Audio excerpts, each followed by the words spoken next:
Today, Open Source Security is talking to Alex Zenla, the CTO of Edera. Edera is a freaking cool company, and we'll touch on that momentarily. But the actual reason I asked you to come here today is because your crew found what I'll say is one of the cooler named vulnerabilities, TARmageddon. Right, very well done there. But I'll just kind of let you start out. Alex, tell us who you are. Tell us about Edera a little bit, because as cool as that is, and I so am going to try hard not to dive into what Edera is up to right now. I'll be back for that. But just let's start with who you are and kind of what's going on. Yeah, so hi, I'm Alex Zenla, the CTO of Edera. I have spent my life in open source. I started very, very young. I think my first open source contribution was probably like around 11 or 12 years old. Nice. I have been working full time in tech since 14. So I've been around. I think I did the math. I'm like 11 and 0.25 years or something full time work, which is a little scary because I'm only 26. Um, but I grew up in open source quite literally. If you've seen any content from me, you might know that I started because of Minecraft and a little bit because of Chromebooks and Chrome OS. So I kind of got into like distro development early on, and my passion has always been around open source. And then I kind of transitioned that into technology when I got a random email to get hired at a company when I was 14. Nice. And as the CTO of Edera, I co-founded the company Edera, and we build container runtime solutions and container security solutions, as well as GPU virtualization technologies, and basically a full stack security solution for running workloads secure by default. I'm ecstatic about it. I think I'm technically about a year and 7 months in or something like that. But we had no money at the start, so I exclude some of those months from when I wasn't getting paid. Nice. But yeah, it's been a wonder, and open source is important to me. So I'm super excited to chat about this wonderful bug called TARmageddon that you're about to introduce. It's really cool. Okay, before we get to TARmageddon, though, I'm going to back up a little bit, and I think you undersold Edera a little bit. Because you're talking about container security, but really what your crew is doing, and you can correct me if I get some of this wrong, because I'm obviously not an expert, but when we think of containers, it's that very, shared kernel, all of the containers, while they're running in their own namespaces, they're functionally running with, the same privilege level, we'll say, in processor. And your crew is using like virtualization technology to segment container images, which is... It's a really cool idea. I know it's been kind of tried before, but it's always been done badly and it's been poorly implemented. And your crew is doing this in a way that actually makes it usable instead of, a bag of parts someone throws on the table and it's like, good luck, nerds, figure this out. Yeah. Oh, yeah. I use the project, not a product thing a lot because it's really difficult to consume some of the existing solutions. But Edera, it was built out of a frustration I had while working at Google. So when I worked at Google on the Internet of Things, which is edge systems, I was very honored to be able to work on basically every building that Google owns. They deploy like a hardware device inside the building in the electrical rooms that's used and connected directly to the HVAC systems and all the various kind of industrial generators and such that they need to control. And we had this problem where we needed to run multiple things from different vendors on a single piece of hardware. And how do you do that securely? Well, containers would be the obvious option, but Docker and such and the standard kind of container runtime is not really a security boundary, which is not a unique line at all that people use. But it's really important for people to understand, like, containers are not a concept in the Linux kernel. Yeah. Like, at all. It is a hodgepodge of insanity that makes a container feel like a container. And at Edera, we have an open source project called Styrolite that's kind of equivalent to Bubble Wrap, but written in Rust. Yeah. And you can go take a look at what it takes to run a container, and it's honestly horrifying. Yeah. And so Edera, one of the key things I realized is we need to do this with like a hard security boundary. Being at Google, I looked at gvisor, which was a common project that probably a few people will know that already. And it basically wraps an executable and emulates the Linux kernel in user space. But this is not very performant. And it also has a whole bunch of usability things. Like you don't get the full Linux kernel. There's some a lot of the performance degradation actually comes from it not being the legit Linux kernel.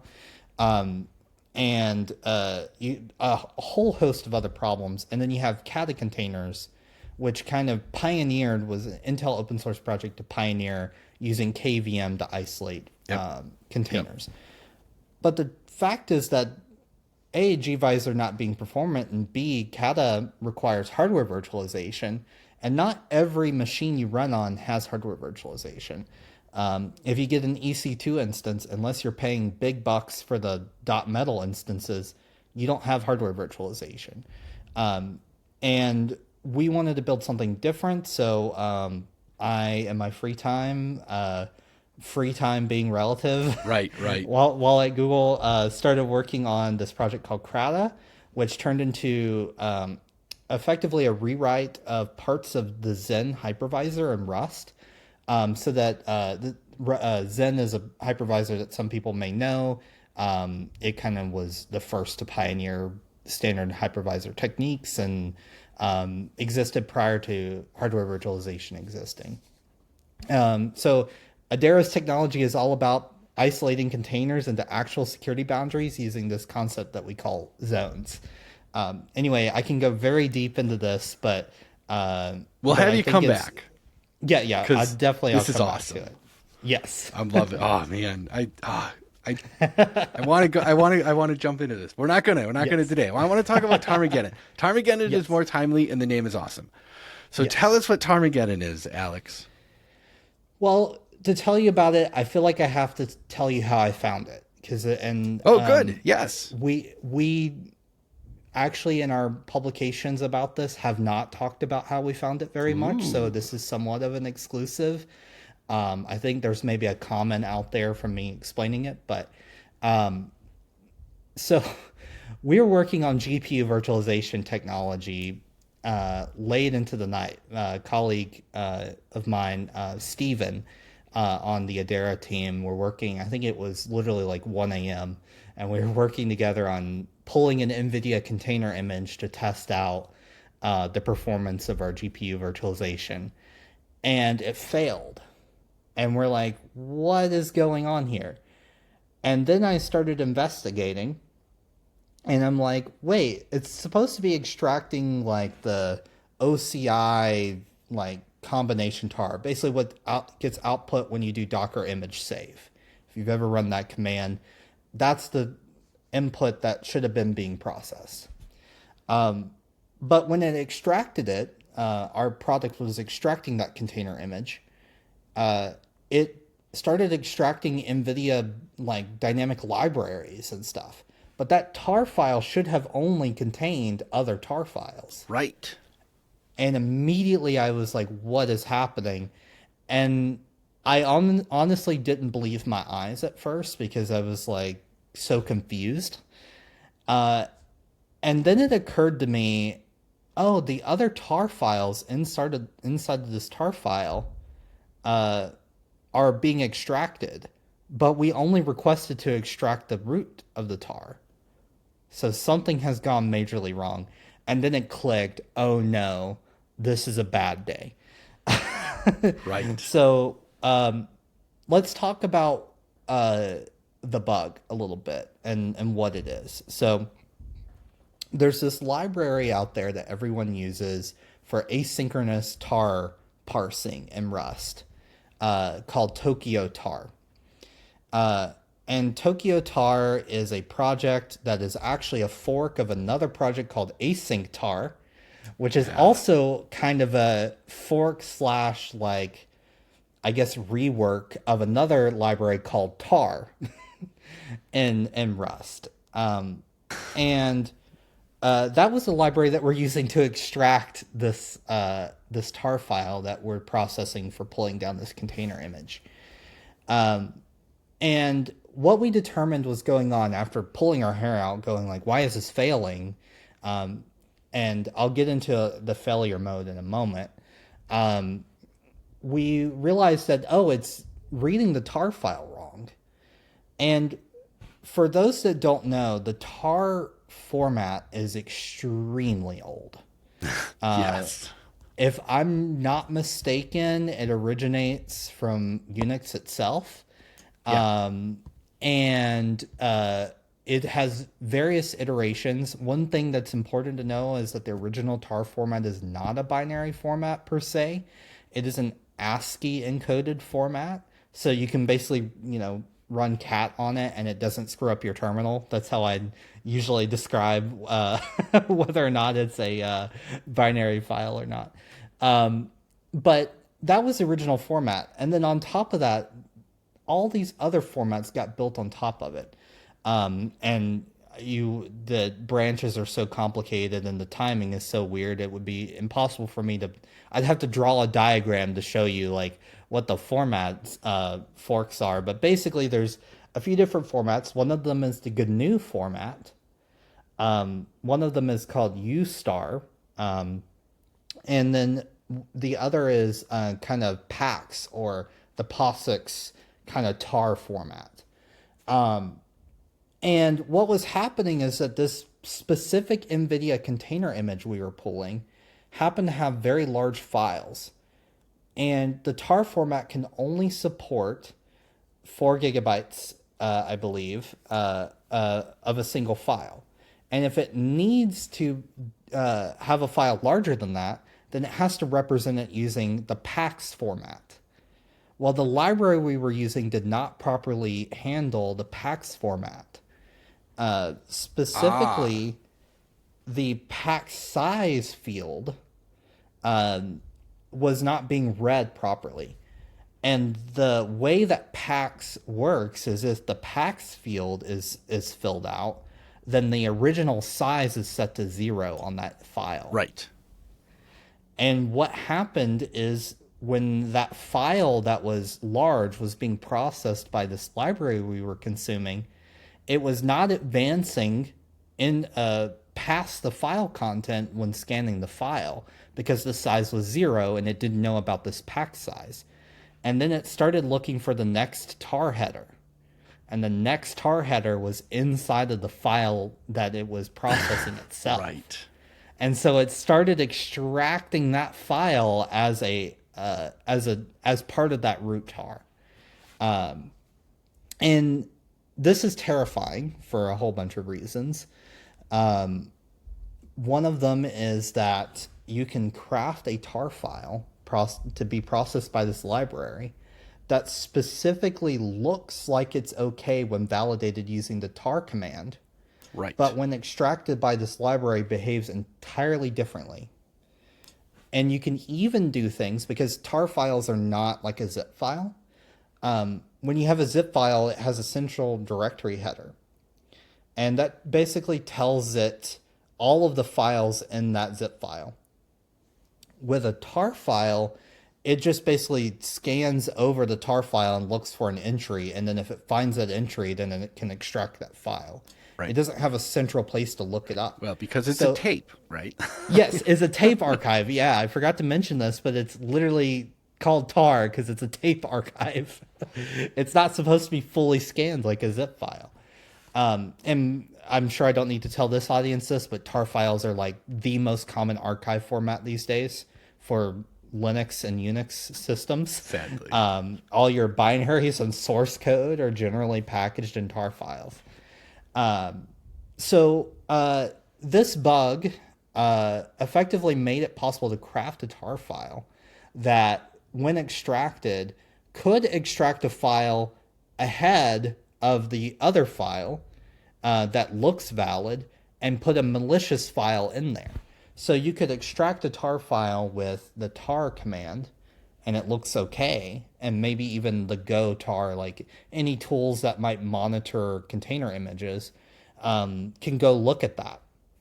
Uh, but when processing the tar with the Rust library that's vulnerable, it would then extract a malicious file that you maybe embed in there. So it's called a differential parsing bug, and this was horrifying. Interestingly enough, our product was not vulnerable because we bailed early because we detected something was wrong. Oh, cool. And so we immediately went, oh, but there's a lot of things using this library. We need to go investigate it. But we can talk about now the complicated nature of tracking down this bug and disclosure, perhaps now. Yes, and that's the thing that really attracted me to this particular bug, because if it was just the TARmageddon bug by itself, it'd be like, wow, that's a weird bug. But Right. this is an end of life piece of software, which the dial, Yes. like you turned it past 11 even, because Right. in terms of difficulty, like I have done coordinated disclosure many times in the past, but never for an end of life piece of software. So I'm Yes. excited to hear this story. I mean, I feel bad for you because I know how much work it is, but like I'm also really interested. It was very stressful. We had it was stressful enough that we pulled together a small group inside of Edera to handle this directly because we didn't want to share the stress across the company. It was that complicated. So let's talk about the lineage and how and what's vulnerable, because I think this is very critical to the story. Yes. So a person named Alex, if I'm not mistaken, who I've interacted with in the past in the Rust community, wrote this library called TARRS, or just tar. And it is the tar parsing library that everyone uses for synchronous operations in Rust. There's kind of one canonical tar library for synchronous operations. Rust has this problem, though, which I can go very deep into, that if you're using the asynchronous operations in Rust, you kind of have almost your own entire world of libraries you have to interact with. Yep. And someone forked the tar library into async tar. And async tar is a library that uses the async standard library, which is actually no longer really in use, and implements the tar RS library as an async library. This one is relatively maintained, but it has less users. Then that library was forked from Tokyo Tar, or to Tokyo Tar, by another user, and this library is commonly used. It owns the package name on crates.io, Tokyo-tar. And this uses the Tokyo standard library, which is an async standard library for Rust. This library was unmaintained, and so we forked it to Krata Tokyo Tar, which is a Tokyo Tar that was specifically for Edera, specifically for the Krata open source project. Was not really intended to be maintained per se. It was mostly for us to make modifications to it because of certain requirements that we had. And then our library, because it was not really intended to be maintained as like a proper, I would say, open source library for us to maintain for others, it was really intended for us internally, was forked by Astral to make Astral Tokyo Tar. And Astral Tokyo Tar is maintained and is open for external use. And this bug that we found affected everything from async tar all the way to Astral Tokyo Tar. Now, what do you do with this? Because Rust has a problem that a majority of the libraries that get written are not maintained by large open source efforts. They're usually like a person doing it as a hobby, which Yes. which is not uncommon in other ecosystems, but I would say Rust is more, I'd say, immature in that regard, that there's no coalescing across like efforts on a single library to do X or Y. It's kind of just there's probably like 20 different error handling libraries for Rust that have ridiculous amounts of users, right? Like there's not so much coalescing around. And I think primarily that's due to lack of, corporate sponsorship and assistance. But this means that other people, downstream users of these libraries, are using any number of these different forks. Like we're using Crowded Tokyo Tar because it's internal. UV, the package manager for Python, used Astral Tokyo Tar. There were some test containers things that used Tokyo Tar. And among other kind of like common binary installation utilities for cargo and things like that. And the list of downstream impacted projects is like insanely large. But they're each across all these different forks. So Right. how do you handle this? And to be honest, it was nearly impossible to do it right. We had to make a lot of choices. Yeah, right. Yes, I can imagine. Even if these were all well maintained, this would be difficult to coordinate. And the fact that Yes. 3 of them are dead, Yes. I don't even know how I'd start doing that, to be honest. Right. It's difficult. We got in contact with a majority of the people, but not everyone. We also went a step further and talked and brought downstream users into the disclosure group, because one thing that we realized is, how we did this matter to us, and we wanted to have the least amount of negative impact possible that we could reasonably muster. And so we brought in people who depended on the library, especially if they depended on a library that was not being maintained. We had a number of people who did not respond to our disclosure, which it's 2025 and you should have a security.md or equivalent in your open source library, especially if you are a company. I don't want to go too deep, but I will say that there are various companies who did not respond to us that should have had the resources to respond to a security vulnerability like this. The one that did respond very well was Astral. I want to send a huge thank you to William over at Astral, who I realized you actually had on a podcast before. So William Woodruff? Yes. Oh, yes. he's at Astral. Okay. I didn't know where he worked, actually. But William is like the Morlock of the internet. He is everywhere. Yes. Everywhere I look, it's like William Woodruff is there doing work. It's ridiculous. Yes, he was incredible and very good at helping us out. And I would say the most important thing, lesson that I have here is take security vulnerability seriously if you are someone who is distributing software. One thing that I find very critical is there are people who release libraries or binaries that are intended to install other software. And that kind of heightens the requirement, I think, of your security responsibility, I would say. And thankfully, many of the people who had libraries that did consume tar files that were doing that did respond to us. But I'd have to look again, but I think our disclosure list was something like 20 people, some of which were just Gmail accounts that we just blind emailed.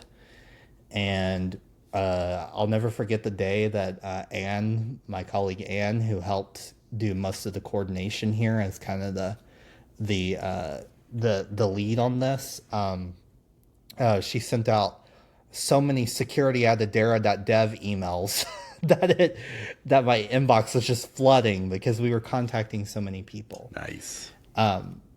But I think the lesson that I most want people to take actually is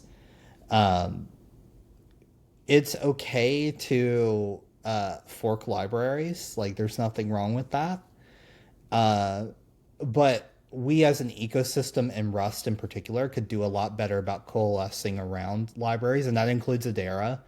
And as one of the takeaways that we had is that we archived our fork and started using the Astral fork as the canonical fork. so that we could be good citizens as well. And I think the Rust ecosystem needs more of that. I mean, I think you could make this argument. So this is part of the discussion I was hoping we would eventually get to. Is there's a lot of open source. I mean, this is one of my like side projects. Is I ingest a bunch of open source data and I look at pretty graphs and things like that. And right now, there's like 11 million open source projects, I think, that are being tracked across like the major ecosystems.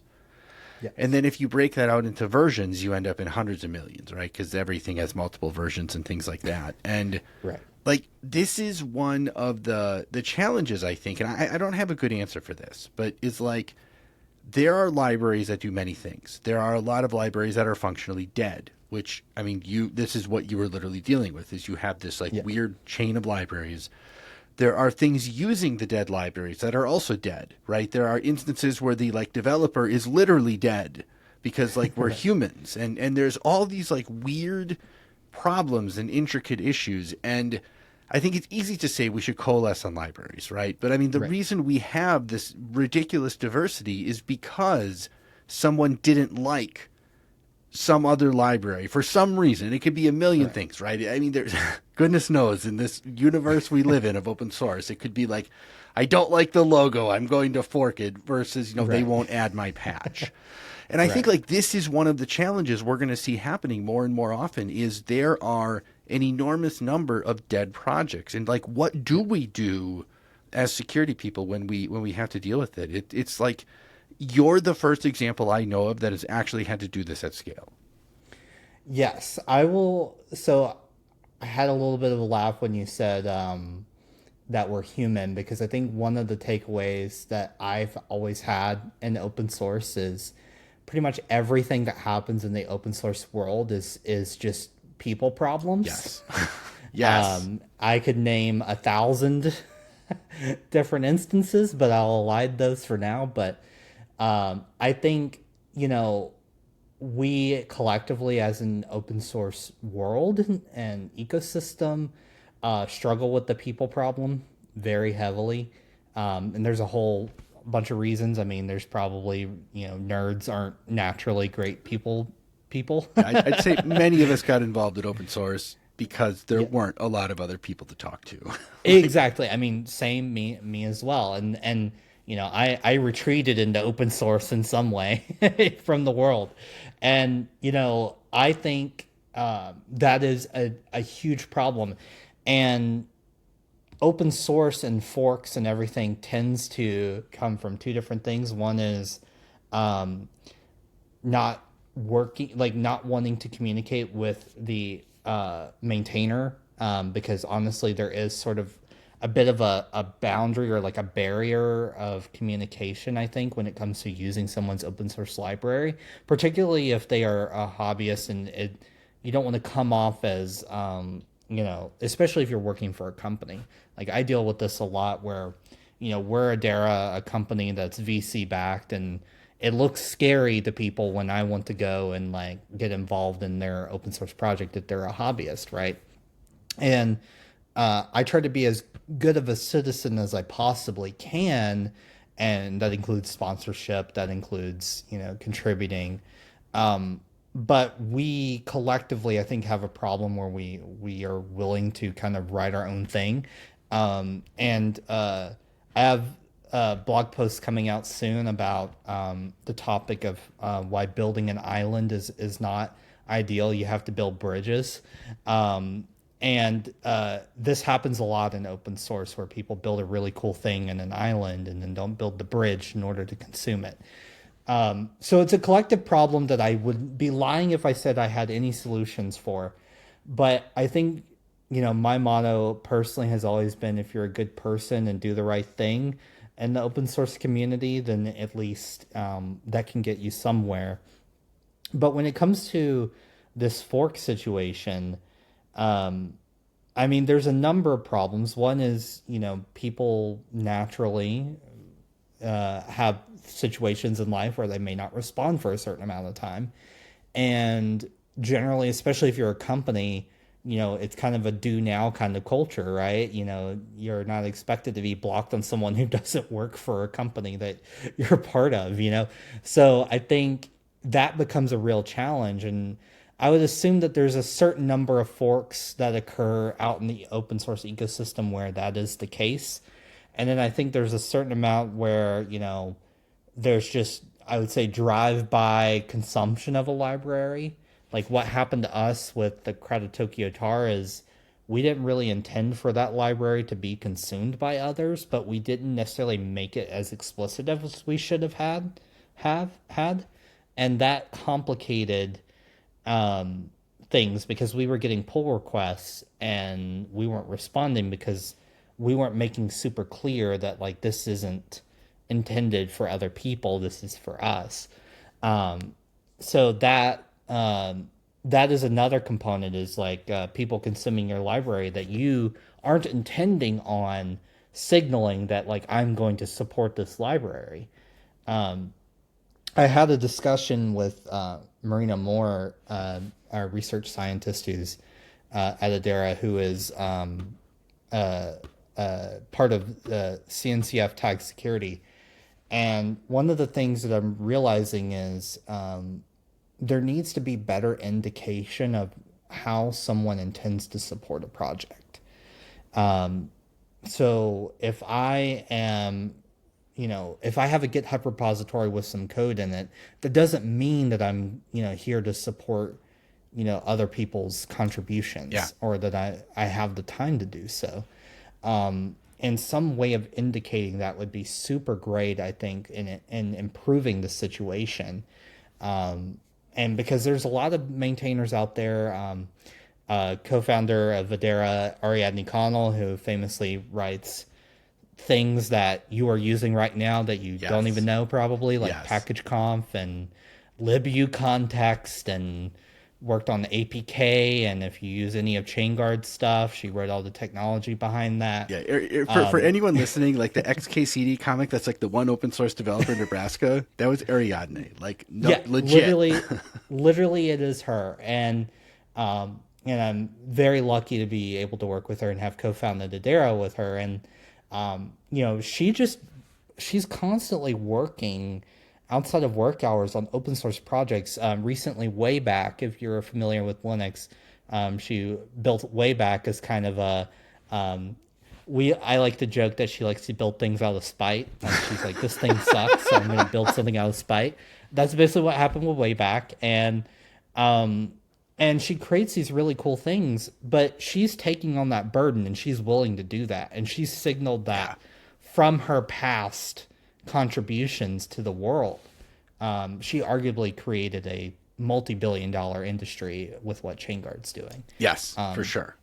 Yes. And I think that is an incredible thing, but not every developer is her. Like, there have been times in my life where I've just like, I have multiple open source repositories you can go find that aren't maintained because I have a job to do, and I'm a CTO, and I'm constantly doing things, and I don't have time to necessarily maintain everything that I've ever written.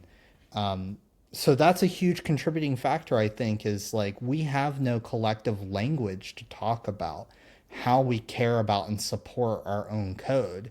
And I think that the assumption that if it's on GitHub, then that means that someone maintains that and holds the burden on that is a bad way to go. And I would argue that probably that contributed to the fork situation with TARmageddon. Sure. Yes. In this, I feel like everything you described is spot on, because a lot of, we'll say consumers, and consumers is like normal people, companies, whatever, view open source as like this magical fountain of free stuff. And that is true to a degree. But yes, there are developers. Like I have literally hundreds and hundreds of things on GitHub that like I wrote a thing and I was like, well, that was fun. And that's it. I'm done forever, right? I'm never going to look at this again. If you send me a bug report, like I'm never even going to see it because I've turned off all notifications on that repo. And that's okay. There's nothing wrong with that. But you're right. We don't have any way to denote this. And I mean, this is something I'm seeing coming up more and more often, just from like a professional perspective, as I talk to like customers and coworkers and, you know, folks like you, is there's this attention now to saying, we need like these open source insights. We need scorecards for this open source. I need to know what's good and bad. And I will say every scorecard that exists today is hilariously broken for countless reasons. And so please just don't use any of them.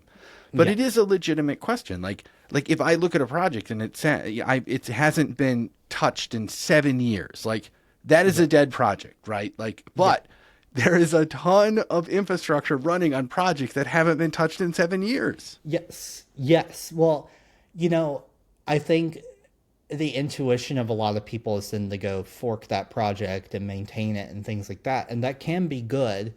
But I can tell you that there are in crates.io, the cargo registry for Rust,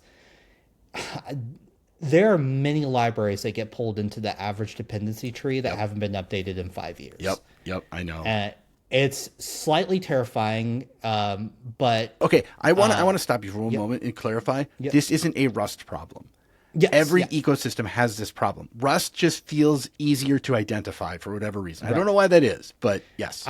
I think I know why. I think it's because there are a lot of common libraries that do get pulled in that are more visible, and I think Rust is more in your face. Like Rust has the amount of dependencies that get pulled in to where you can recognize most of them. That's probably fair. And where like NPM is so insane it's just like, oh, I pulled in 500 dependencies. Like, good luck ever identifying any of these. That's true. And there's nothing wrong with a library, like especially some libraries are truly feature complete and do not need to be updated. Like, to be very clear, there's a number of those in Rust.